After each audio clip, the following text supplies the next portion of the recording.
After my dad's funeral, my brother-in-law took over of my dad's company and $500 million, arrogantly stating, "From today onward, this company is mine, and all you get is your dad's old truck."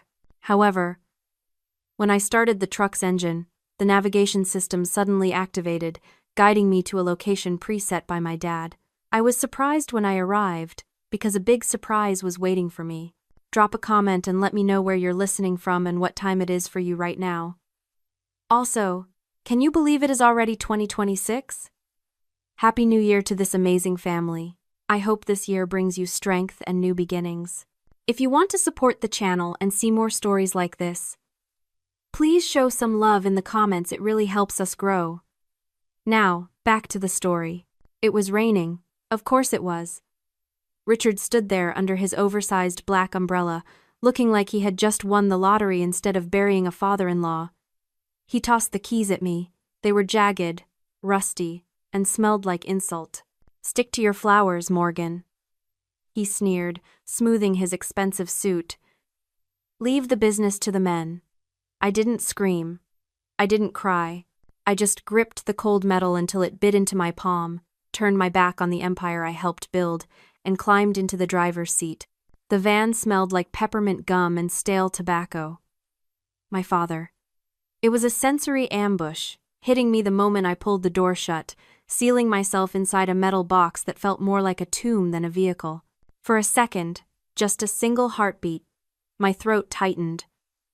I wanted to lean my forehead against the steering wheel and let the grief wash over me. But then, I looked in the rearview mirror. Richard was still standing on the porch of the mansion that was now his, watching me leave. He was smiling.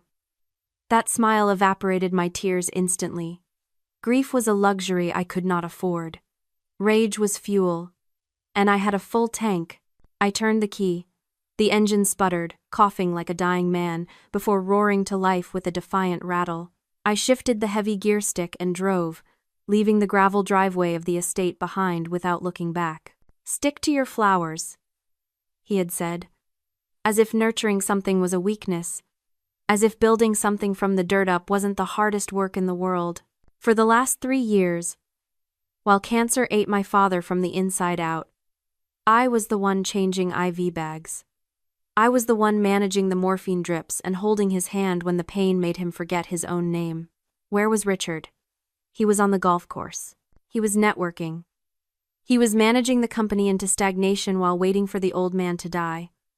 Richard thought my father was too sick to notice the neglect. He thought the morphine had blinded him, but my father saw everything. He saw who was holding the bucket, and he saw who was holding the checkbook. As the iron gates of the estate faded into the distance, my thoughts shifted to Samantha. My sister. She had stood right next to Richard as he humiliated me. She hadn't said a word. She hadn't even looked at me. A few years ago, that silence would have broken my heart. I would have called her cruel. But as I drove down the winding coastal road, I realized something colder. Something clinical. Samantha wasn't mean. She was broken. Richard hadn't just taken over the company. He had colonized her mind. Over a decade, he had redefined abuse as executive stress. He had rebranded his narcissism as business genius. He had slowly, methodically normalized his cruelty until she couldn't tell the difference between a husband and a hostage-taker. She didn't defend me because, in her world, defending the victim is a betrayal of the master. She was trapped in a psychological prison with invisible bars, and she was too terrified to even rattle the cage. I wasn't just leaving her behind. I was leaving her in the belly of the beast. I was halfway to the highway when the dashboard flickered. The radio crackled with static, cutting through the silence, and the digital clock flashed 12:00. Then, the screen in the center console lit up. It wasn't the factory system. It was a modern GPS unit, retrofitted clumsily into the plastic. It beeped once, loud and sharp. A single destination appeared on the glowing map. No address, no street name, just 2 words pulsating in green text, .0. My father's voice echoed in my memory, clear as a bell. "Drive carefully, Mo. You know the way." I felt a chill that had nothing to do with the air conditioning. I didn't turn toward my apartment. I tightened my grip on the wheel and turned toward the coast. The game hadn't ended at the funeral. It had just begun. The GPS led me off the pavement and onto a gravel track that wound like a scar along the cliff edge. The ocean churned below, gray and violent, matching the storm brewing in my chest. Point Zero wasn't a bank. It wasn't a lawyer's office. It was the Old Light, a decommissioned lighthouse warehouse where my father had parked his very first truck 40 years ago. It sat on a desolate stretch of headland. The paint peeling. The Titan Logistics logo faded to a ghost on the corrugated metal. To the world, it was a ruin. To Richard, it was probably just another asset to liquidate. But as I pulled the van up to the rusted bay doors, I realized it was the only place Richard never visited. It was too dirty. Too real. I killed the engine. The silence was heavy, broken only by the wind whistling through the cracks in the siding. I grabbed the flashlight from the glove box and stepped out. The key Richard had thrown at me didn't just fit the ignition. There was a second, smaller key on the ring. It slid into the padlock on the warehouse door with a satisfying click. I pushed the heavy steel door open, bracing myself for the smell of abandonment. Instead, I smelled Earl Grey tea. My mother was sitting at a folding table in the center of the vast, empty space. A single industrial work lamp was on, casting long shadows against the walls. Susan, who had spent the entire funeral trembling like a leaf, clutching a handkerchief and leaning on Richard for support, was now sitting with her back straight, reading a file. She looked up as I entered. Her eyes were dry. Her hands were steady. "Close the door, Morgan," she said. Her voice didn't waver. It was the voice of the woman who had balanced the books when this company was nothing but 2 trucks and a dream. I stood frozen. "Mom, what are you doing here?" I asked. "Richard thinks you're at the estate. Sedated." She closed the file and gestured to the heavy, fireproof safe sitting on the floor beside her. "Richard thinks what we want him to think," she replied calmly. "He thinks I am a grieving widow who will sign whatever paper he puts in front of me. He thinks you are a defeated gardener who will drive this van into the ocean. He is wrong on both counts." I walked closer, looking at the safe. "Why?" I whispered. "Why did Dad let this happen? Why did he let Richard take the company? Why did he leave me nothing but this van?" My mother stood up and walked over to me. She placed a hand on my cheek, her touch firm. "He didn't leave you nothing, Morgan. He left you the weapon." She explained it then, the truth that rearranged my entire understanding of the last 3 years. My father hadn't been blind to Richard's greed. He had been watching him. He was the silent watchman. He knew that if he fired Richard while he was alive, Richard would have burned the company to the ground out of spite. He would have leveraged the debt, destroyed the reputation, and taken Samantha down with him. Richard had made himself the load-bearing wall of the company. Removing him forcefully would have collapsed the roof on all of us. So, Dad played the long game. He had to die to make Richard feel safe. He had to let Richard believe he had won, that the old man was too sick to notice the embezzlement, too weak to fight back. He knew Richard's arrogance was his only blind spot. Richard would never fear me because he didn't respect me. He would never check the van because he saw it as trash. Dad built a Trojan horse out of rust and silence, and he waited until he was in the ground to give the order to attack. My mother spun the dial on the safe. It clicked open. "It wasn't an insult, Morgan," she said, pulling the heavy door back. "It was a handoff." I spent the rest of the night reading. The safe contained 2 things: a leather-bound notebook filled with my father's handwriting, and a hard drive labeled Shadow Books. I started with the notebook. It wasn't a diary. It was a log of crimes. For 5 years, my father had been tracking Richard's every move. Every unexplained withdrawal, every falsified invoice, every shell company set up in the Cayman Islands. Richard wasn't just lazy. He was a parasite. He had been draining the company dry to fund a gambling addiction that had spiraled out of control. He had lost millions in high-stakes poker games in Macau and Monaco, covering his losses by embezzling from the employee pension fund and taking out high-interest loans against the company's assets. But the real horror wasn't the theft. It was the forgery. I found a folder of loan applications, all signed by Samantha. My sister's signature was perfect. Too perfect. It was a digital copy, pasted onto document after document. Richard had set her up. If the company went down, if the creditors came calling, they wouldn't just bankrupt us. They would send Samantha to prison for fraud she didn't even know she was committing. My justification shifted in an instant. This wasn't about my pride anymore. It wasn't about the insult at the funeral or the rusted van. This was a rescue mission.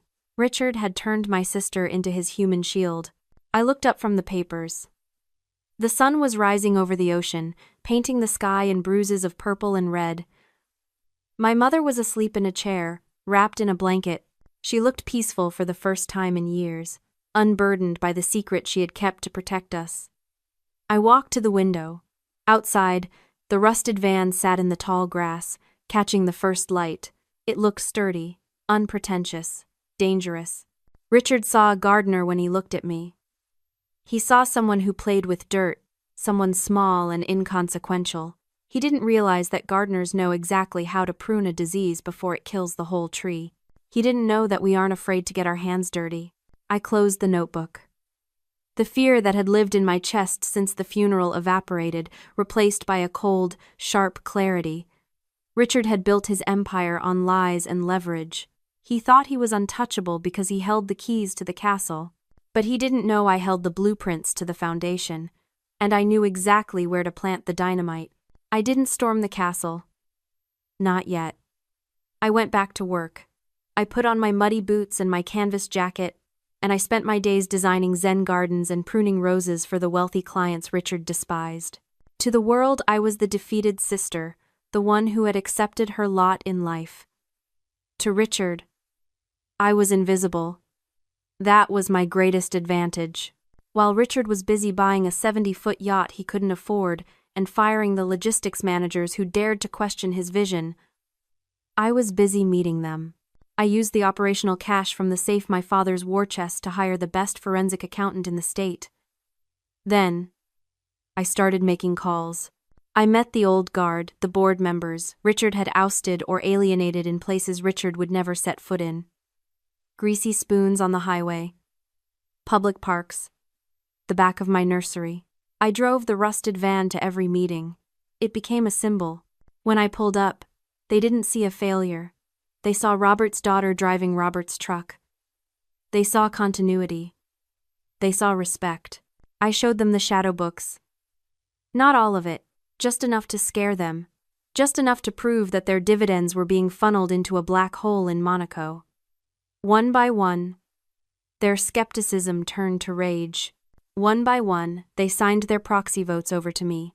Meanwhile, Richard was unraveling. The accounts he tried to drain were suddenly freezing up, thanks to the quiet injunctions my lawyer was filing. He was bleeding cash and losing control, and he didn't know why. He called me late one night, his voice slurring with expensive scotch. "I need you to sign some papers, Morgan," he demanded, skipping the pleasantries.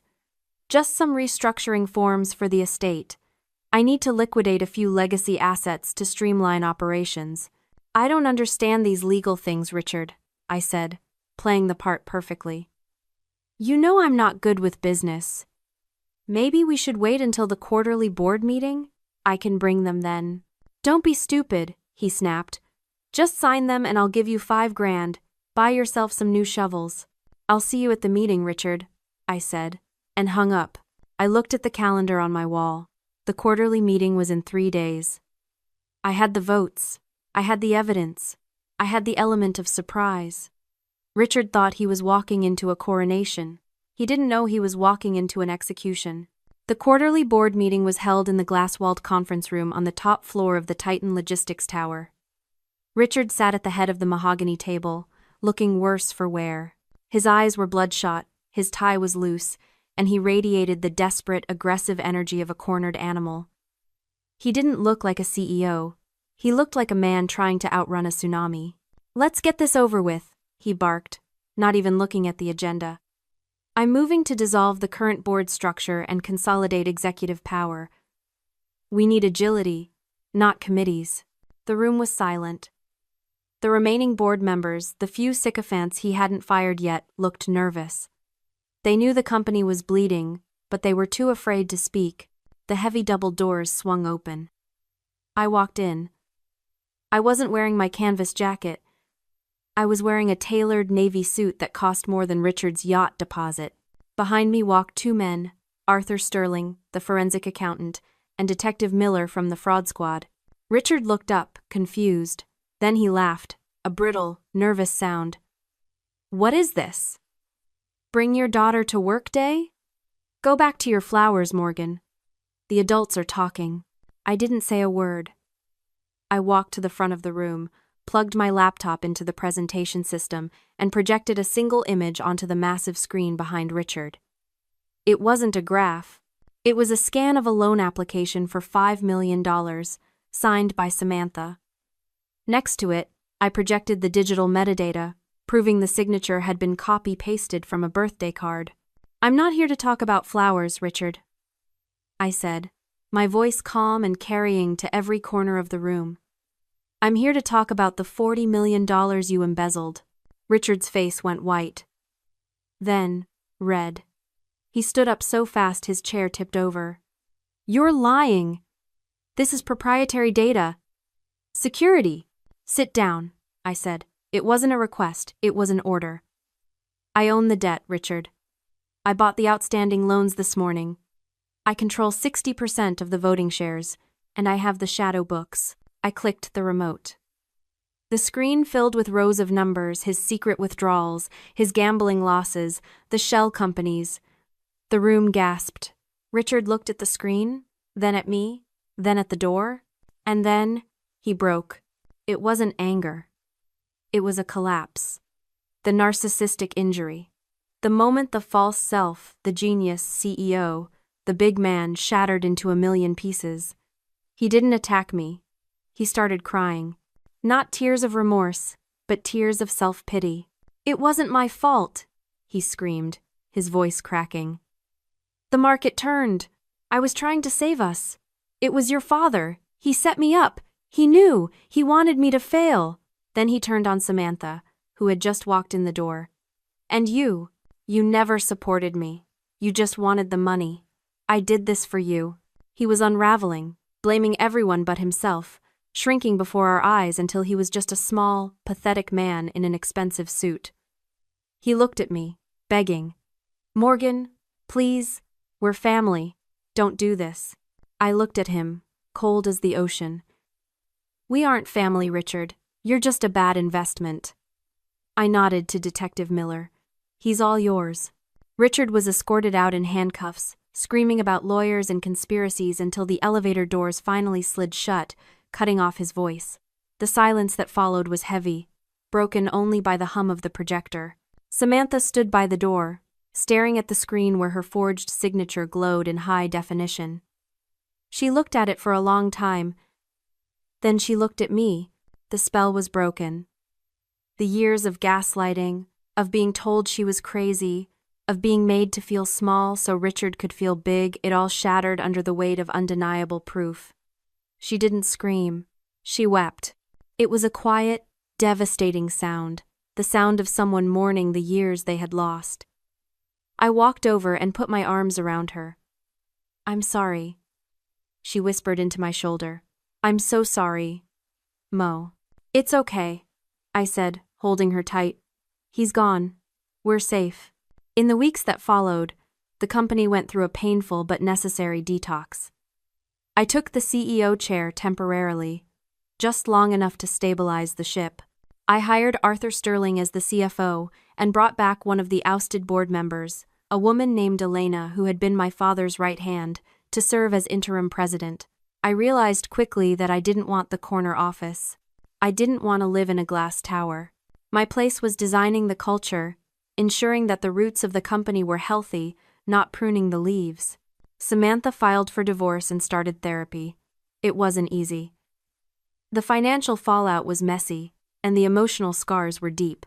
But for the first time in a decade, I saw my sister smile, a real smile, not the practiced grimace she wore for Richard's benefit. 6 months later, I walked out to the parking lot of the nursery where I still worked part-time. The van was there. I hadn't sold it. Instead, I had taken it to a specialist. The rust was gone, the engine rebuilt, the body painted a deep, lustrous forest green. It looked classic, sturdy, and proud. It was no longer a symbol of neglect. It was a symbol of resilience. I climbed into the driver's seat. It still smelled like peppermint gum, but the stale tobacco scent was gone, replaced by fresh leather and sage. I opened the glove box and pulled out an old cassette tape I had found under the seat during the restoration. It was labeled Road Trip Mix 98. I pushed it into the deck. There was a moment of static, and then my father's voice filled the cab, recording over the beginning of a song. "Drive carefully, Mo. You know the way." I smiled, put the van in gear, and drove toward the coast. The sun was setting, painting the sky in gold and violet. I wasn't just a gardener anymore. I was the keeper of the legacy, and the harvest was finally in. Sometimes you have to play the long game to protect the people you love. Sometimes you have to let the weeds grow tall just so you can pull them out by the roots. If you believe truth always wins, share this story.